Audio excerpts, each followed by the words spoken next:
Hi, hello, வணக்கம். Ageing அப்படின்றது எல்லாருக்கும் நடக்கிற ஒரு விஷயம்தான். முதுமை அப்படின்றது இயற்கை தான்.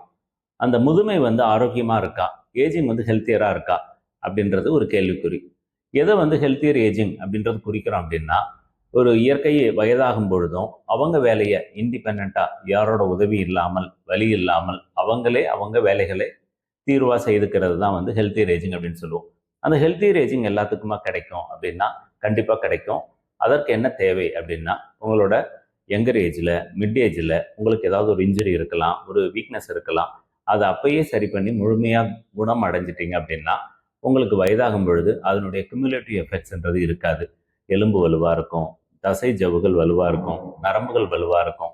ஸோ அப்படி இருக்கும் பொழுது உங்கள் ஏஜிங் ரொம்ப இண்டிபெண்ட்டாக, ஃபங்க்ஷனலாக, ஆக்டிவாக, பெயின் ஃப்ரீயாக இருக்கும். ஸோ அந்த மாதிரி இருக்கணும் அப்படின்னா, ஒரு தொந்தரவுகள் ஏற்படும் போது, இயக்கம் சார்ந்த பிரச்சனைகள் ஏற்படும் போது உடனே ஒரு ஃபிசியோதெரப்பி மருத்துவரை அணுகி அதற்கான நிவாரணத்தை பெற்றீங்க அப்படின்னா கண்டிப்பாக ஏஜிங் ஹெல்த்தியராக இருக்கும்.